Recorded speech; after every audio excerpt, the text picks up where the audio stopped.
And a special guest here with us today, Colonel Conrad Reynolds, good buddy of mine, good friend. Have done a lot of things with him, most of it done with the Arkansas Military Hall of Fame, and still got to get a lot of things done with that. But you did a lot for us, Dave. You were our first MC. We're looking to make that a much more viable thing here in the state. Well, it's been a great organization, and we started that years ago. I started in 2010, and we've had it over 10 years, and we've it's amazing. We've honored over 150 Arkansas veterans for their service. It's great, and for your listeners, if they have time, go to the Capitol, go to the Treasury.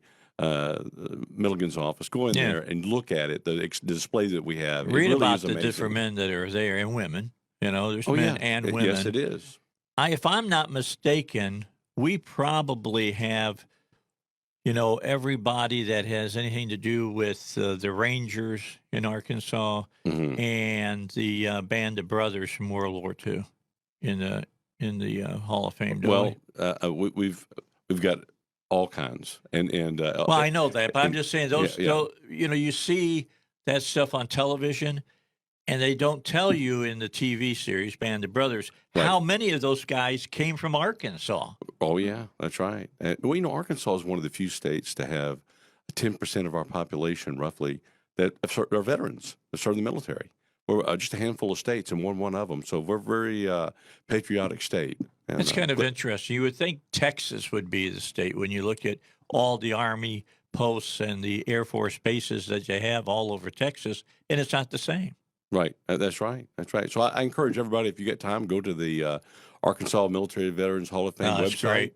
And you can look at all these wonderful veterans and their story and what they've done for our country. And, they're not taking a knee.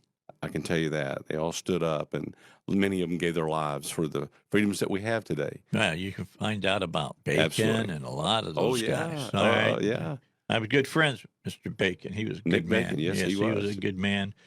Medal of Honor winner. Medal of Honor winner, absolutely. In fact, you never called him a hero. You didn't want to hear that crap. Right. He didn't want to hear that crap. He said, it's the guys that are under the ground that are the heroes. That's right. In fact, our very first Hall of Fame banquet that we had, his wife was there. I remember. And we honored her. So anyway, it was a great time, and they do the banquet. I'm not there now. I stepped down last year as the director.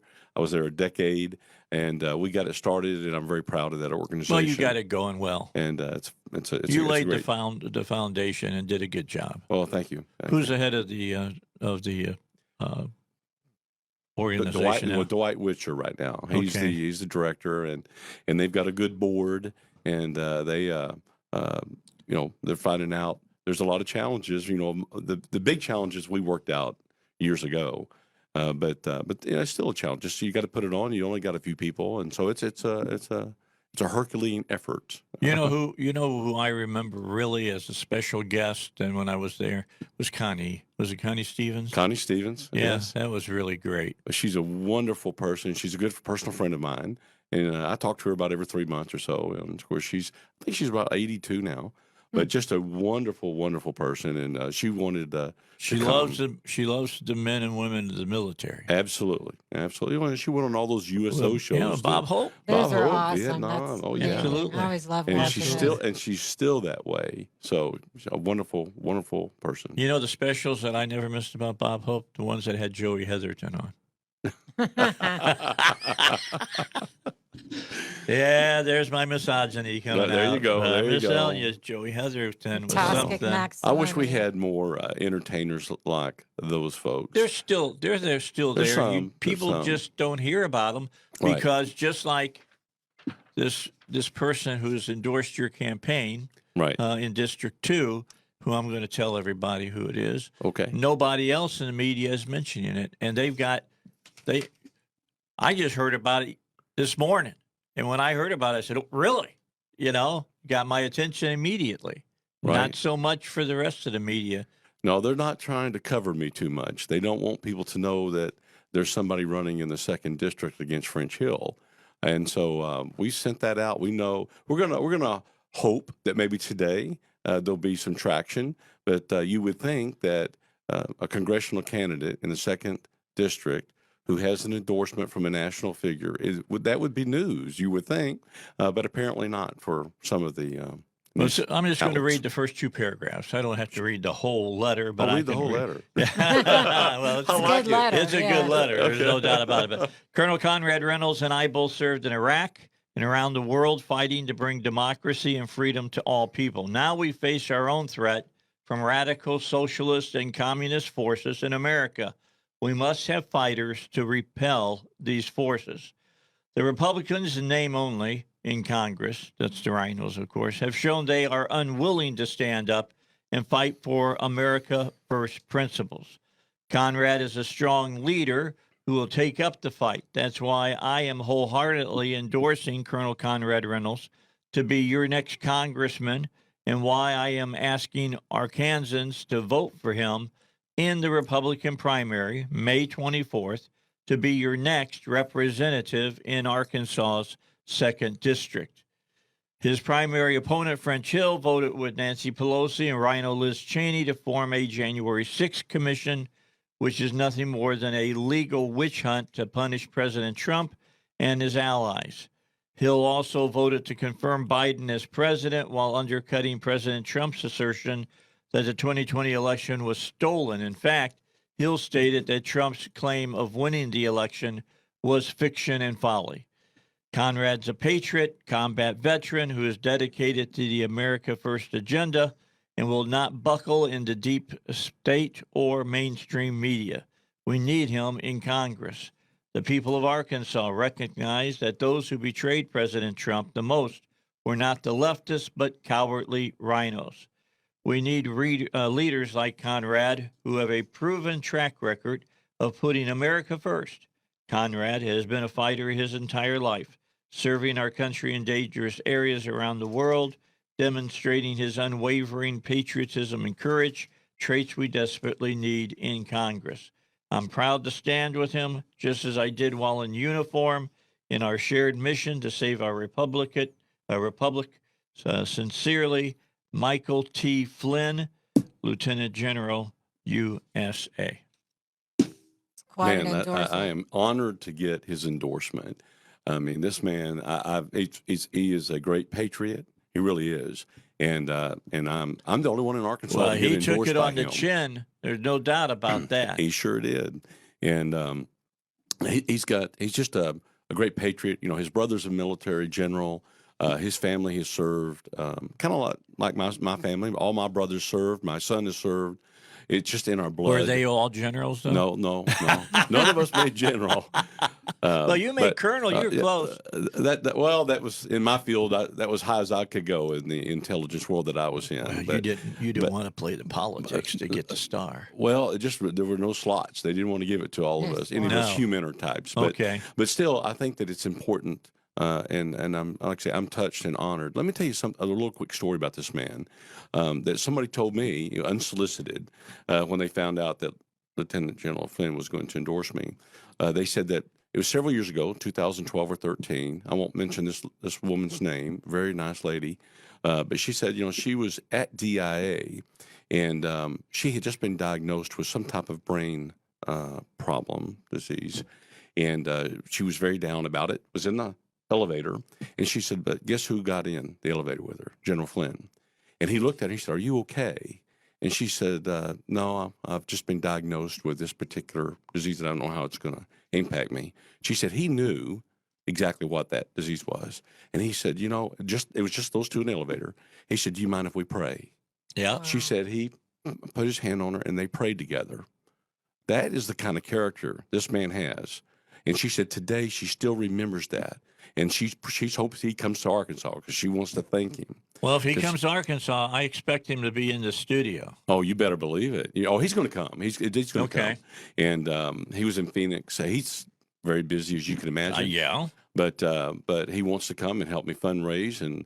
And he said, let's get this ball rolling because he understands what we're facing now in America. We really have to get the right people in Congress. And I'm glad he's got faith in me. Well, the FBI and whatnot tried to destroy him and just about bankrupted him. They did. They absolutely did. I mean, we all know what was on the notes. Do we entrap him? Do we want to get him fired? What is it you want us to do? That has got to change, and that should have been investigated, and it hasn't been. I mean, they tried to destroy an American patriot. Are you kidding me? He's done more for our rights, for freedom of speech, Second Amendment, than any of the people who are trying to destroy him.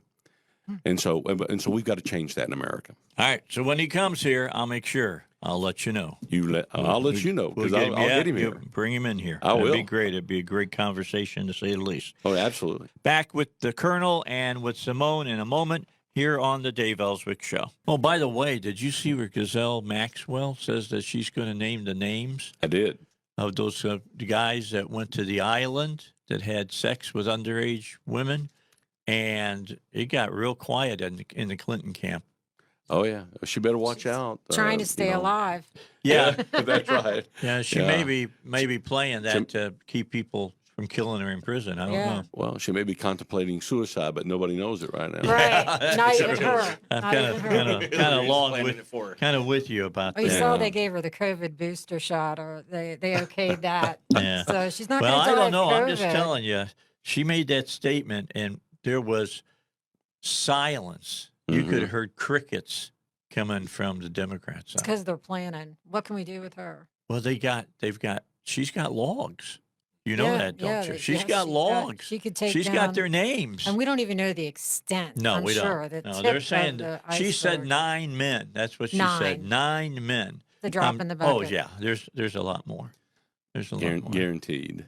Yeah, all those years too. It was just good. I didn't realize that island that he had over there was over there by St. Thomas. I didn't know that. It was just a hop, skip, and a jump, evidently from or as I used to say, spitting distance. Spitting distance.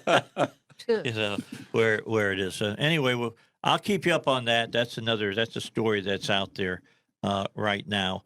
One other story I wanted to mention before we get back talking to Colonel Reynolds, because we're going to keep him on the whole hour. Oh, okay. You're ready for that, right? I'm ready. Okay, you're ready.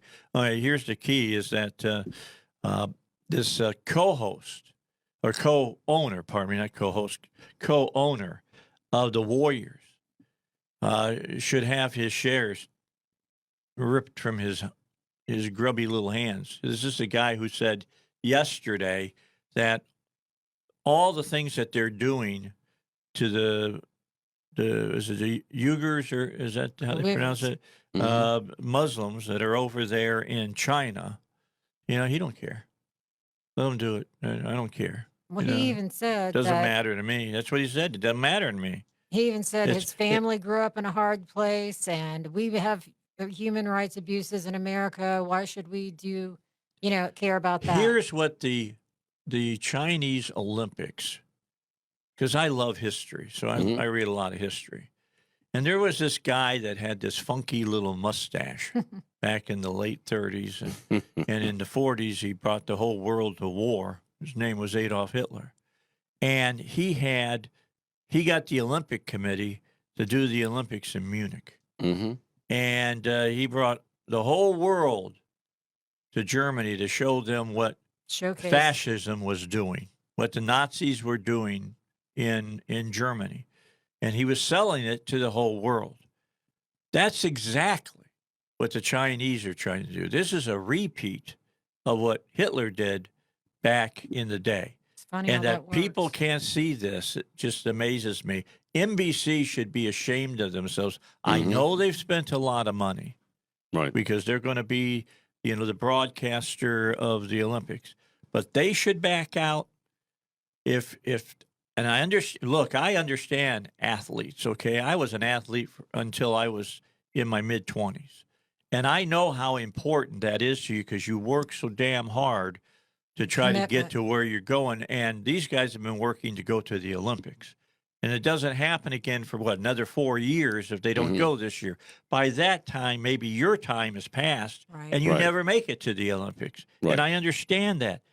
But there's bigger things than your, athletic career. And I wouldn't go. Right. I would not step foot in that country. Right. Well, they should have changed where it was going to be way back when they decided. Well, this. they should never have gave it to them. I Right, agree. that's what I mean. You know, but they gave them was it Sochi? Is that where they had it before? In China. This is like the second time in 15 years or something Right. Recent memory. that they've had it over there. 16 years, I don't know, but yeah, let's go back to Europe. Let's go back to Austria where skiing started, and stuff. Oh, sure. Let's go back to Lake Placid. Oh, yeah, there Placid. you go. Maybe There you we go. beat the Russians again in Was it hockey. 80 or whatever it was. I remember that. Yeah, that it was a great, was it great moment in in history. Geneva? Is that where they were at? Yeah, I can't remember. Okay. Is it? We upset the Russians there. That was crazy. All right, well, let's get back now and talk local.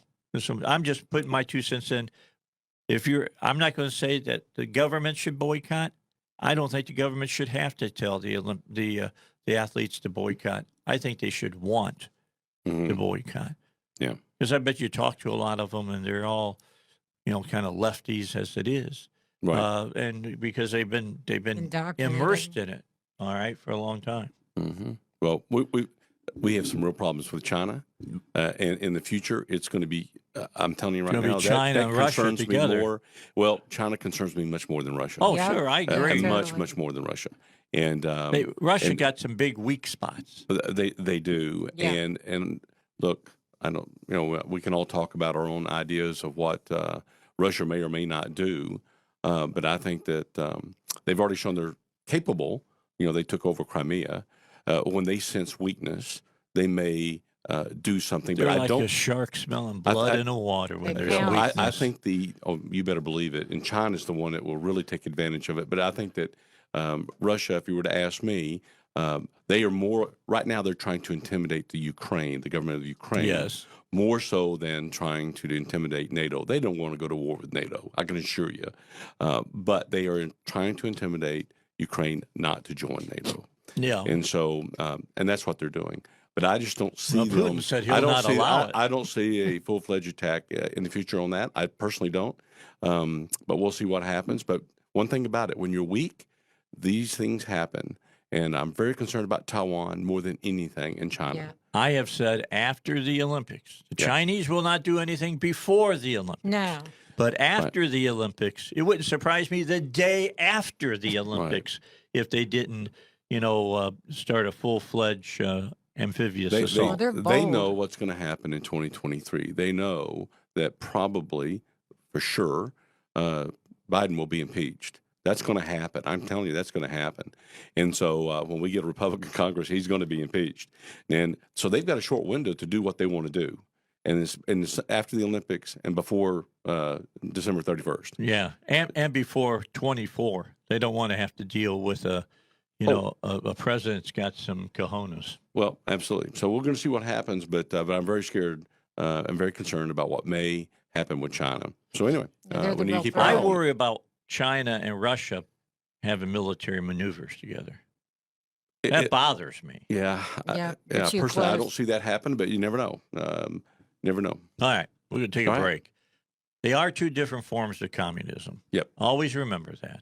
And it always comes down to communism. That's what it comes down to. All right, in the studio, Simone is here. And also here is Colonel Conrad Reynolds. He is challenging French Hill in the Republican primary. We'll talk a little further with him this half hour about what he's doing and why he's doing it. And if you want to call him up and ask him a question, you can. 823-0965. He's always open for questions. 823-0965. Okay, so let's get back. What are the main areas that made you want to take on Congressman French Hill?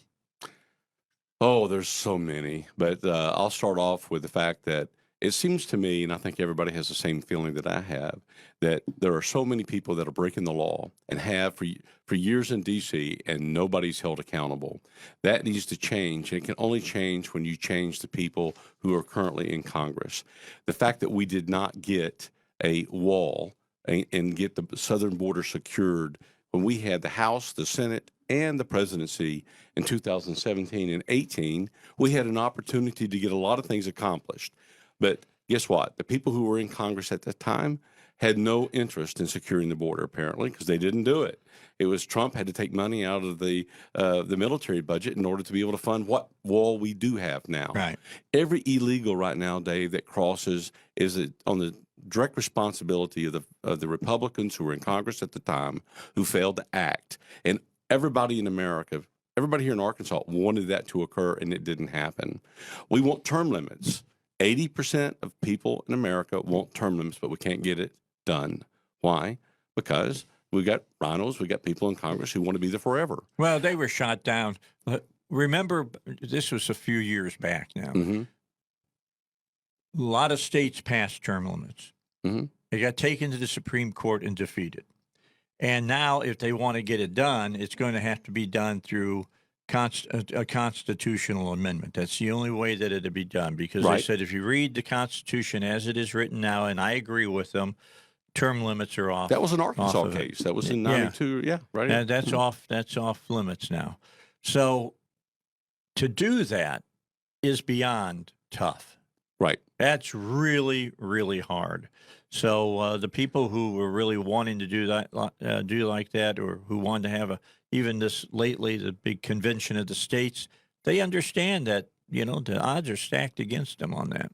Yeah, well, there's a couple ways to do it. That's one, convention states. The other one, of course, is Congress passes it, Yep. two-thirds rule, and then it goes to the states, and three-quarters of the states Yep. have to amend to approve it. But that's not an unachievable goal. I just want people who go up there who want to do that. There's a termlimits.org. I talked with Mr. Rich, the guy that started that in 92. And you can go and look and see who has signed on to that says, if a bill comes before me, not one person from our Arkansas delegation has signed that. Not one. Saying that if it comes before me, I will vote for it. So that's a problem. Ted Cruz signed it. Marjorie Taylor Greene has signed it. Rand Paul. There's a whole bunch of people that have signed it, but not one person from our Arkansas delegation. And if we are a conservative state, which I think that we are, somebody should have signed it. We should have somebody in the Freedom Caucus. Not one of our legislators are in the Freedom Caucus. Those are the things that bother me. You say one thing when you're here, but when you go up to D.C., you do another. There's a lot of things that I want to cover when I get there. Election integrity. We need to get to the bottom of what happened in November of 2020, and I don't think that that's happening. I don't think that there is any desire or any curiosity. Mr. Hill said it was fiction and folly, basically saying it's everybody here who thinks that it may be stolen. They have no clue what you're talking about. Well, I don't think that. I think there is something there, and I want to look at it. So election integrity is one that we need to get to the bottom of. I also want to do something with the current, what we call the HIPSI and SISI, Okay. the intelligence committees from each of those bodies. Look at Eric And that's Swalwell. something you know about. Of course I do.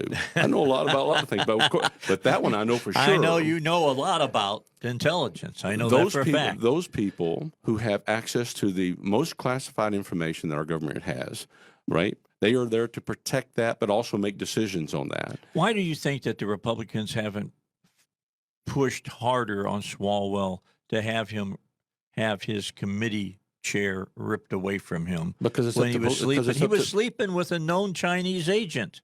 Well, of course. Well, it's up to the speaker can put him there. The problem here's how you fix this. You fix it by making the rules for everybody else in the intelligence community, to include myself, that when you have access to that type of information, highly, highly classified, what we call SCI type information, secure compartmented information, you have to have a polygraph. These are voluntary positions, so they don't have to sit on the House committee. You would But think that would already be part of it. you would think that it is, but none of their staff, no staff, and none of the legislators have to take a polygraph to have access to the same information that I would have, but I have to take a polygraph.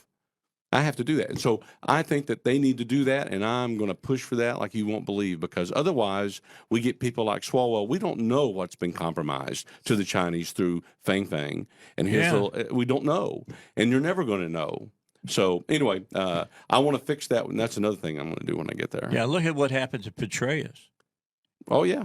Okay. Yeah. Look at what happened to Petraeus. And this guy, nothing. Zip. Right. That's She must have been something. That's all I'll say. Everybody gets a pass. Ooh. Everybody gets a pass except for the worker bee.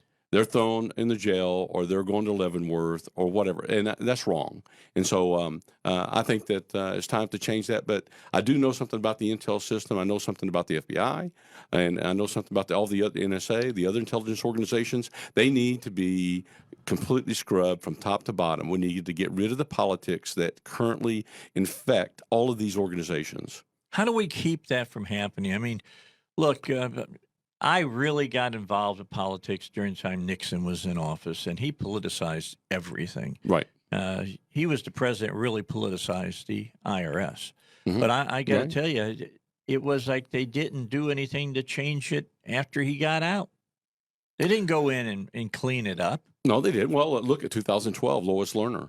Yeah. I mean, look at that's another perfect example. Held in contempt, didn't show up, but guess what? They didn't go after her. No. Okay. Holder. He was held in contempt. They didn't go after him. No.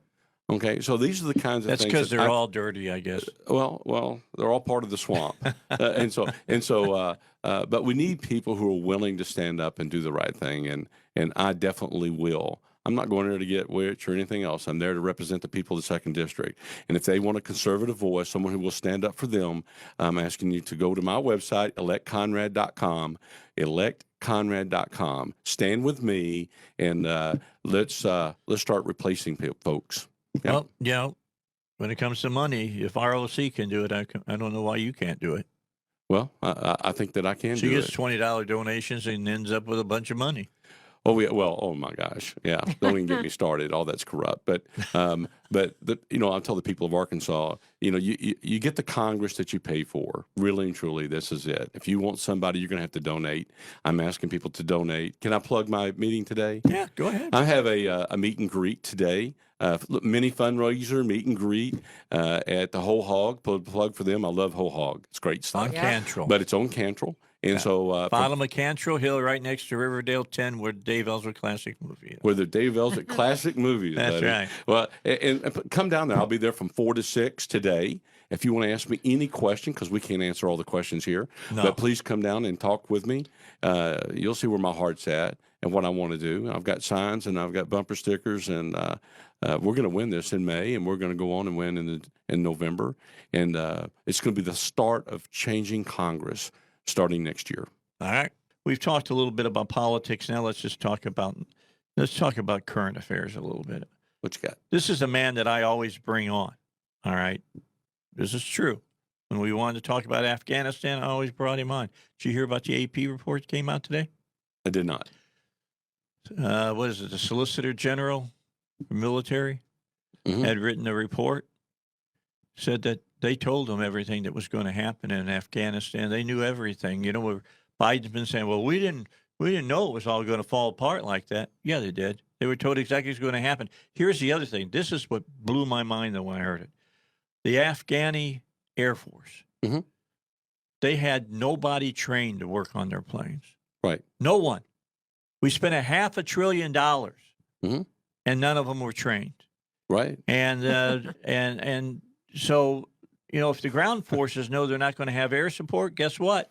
They don't want to go out and fight. No. Because they learned to fight the American way, which is overwhelming air support along with overwhelming ground. Let me give you another story that kind of goes along. Well, tell me about lines. Putting my hand in a bucket of water. I said that many years ago. Yes, you did. On my show, you said that. And I said, when we leave, it's going to be like we put our hand in a bucket of water and pulled it out, and it'd be like we were never there. And that is the history of anybody who's gone into that country, any other country. Even Alexander the Great. Absolutely. He learned the lesson. But we built them a huge, I say we, the Americans, built them a huge studio to make TV movies and TVs, and bought them, $100,000 cameras, unbelievable. And I remember asking, okay, well, who's going to run all of this? And no one thought about putting anybody in the pipeline to train them on how to even white balance a camera. Unbelievable. So there was no one at the time when it got finished, which took about 2.5 years to build, there was no one to run it. So it just sat there. And so they just used it for barracks. They put people in it. I mean, they had $100,000 cameras stacked on each other, and they were told nobody can touch them because nobody can touch them. But they didn't use them, and somebody had come up with a brilliant idea. Used our taxpayer money. We're talking Americans who went over there now, contractors, whatever. Got a brilliant idea. Hey, let's build them a studio. We can do these TV programs and put them on TV, propaganda to help the people in Afghanistan, cohesive, come together. None of that happened because they didn't think through the problem, and it's the same thing you're just talking about now. Think about that, though. Put together an Air Force, and not train anybody how to work on the airplanes. The biggest problem they had is a lot of the people that they were sending back to the U.S. defected. They would come to schools, and so it got to the point where they had anybody who came back to the States, their family had to basically put their house up and everything that they owned. If the person didn't come back, the government was going to take it. That's what they did and try to ensure people would come back. And that makes sense. I just want people to think about this for a moment. You leave an S-hole that's called Afghanistan, and Mr. President, Mr. Trump, you were absolutely right about some of these third world nations. You come from there and you come to the United States and you walk into a supermarket here and there's food everywhere. Right. And what do you think they're going to do? Right. Yeah. So that was our biggest problem. And also they had a big, what I call a brain drain.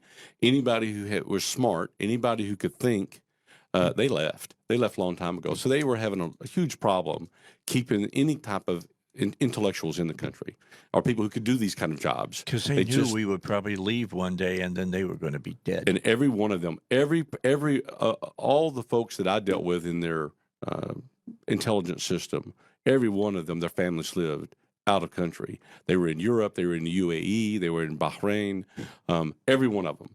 And so they were all planning their exit strategy because they knew that one day when we left, that would be it. Which, by the way, are Muslim countries that they went to, but very much more westernized than the Taliban. Right now, I feel so sorry. I know so many Afghans that were helping us that they're probably dead now or they're scared to death that they're going to be found out. So, could you imagine it's really living sad. in that fear? What's that? Could you imagine living in that fear that, every day? Well, they did before and every day now. So it's when you hear this, right? You're wondering who's on the other side of the door. But I will tell you this: that unfortunately we cannot make them stand up for themselves. Nope. And they were unwilling to stand up for themselves. And the people who could have left, and I kept saying, why are we giving all these people a pass? If you help us for 3 years, you come to the U.S. Why are we doing that when they should be? Those are the people who should be staying there and standing up for their country. But they were unwilling to do that because they knew their countrymen. That's right. That's right. Well, they're so fractured. Well, it's tribal still. It's very tribal, and people just don't really realize that. But you know who did know that? Just about every person who went over there was in a leadership position knew it. Okay, but nobody wanted to stand up and say the emperor has no clothes. This is nuts at what we're doing, staying there year after year after year with no hope of them ever standing on their own 2 feet. Colonel, you know what it's like in the military. Look, I served under Carter, okay?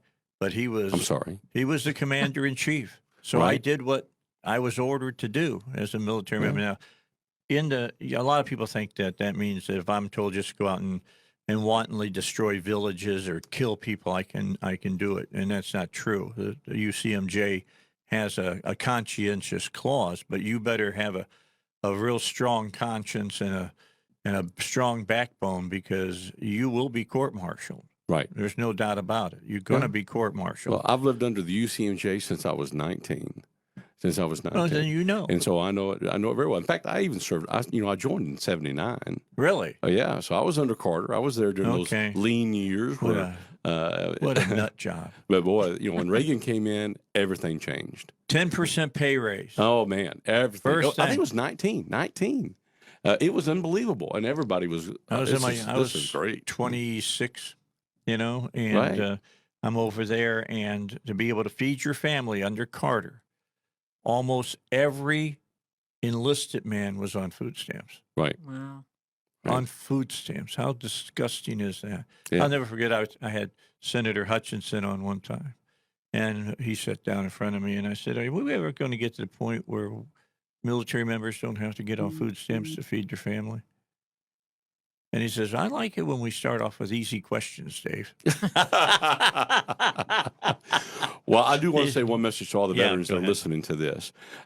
If you want somebody to have your back, I mean, really have your back, and he's going to stand up in Congress, that's what I intend to do. I think veterans are the lifeblood of this country, and I love. And we have not done. We enough. have not done. I love your veteran hat. Yeah, I got Thanks. that at the World War II Museum Did you? out there Wow. in New Orleans. That's We want oh, that's that great. one here. That's great. I love it. All right, I appreciate Colonel. Thanks I for always coming. like having Yes, you sir. here. Great man.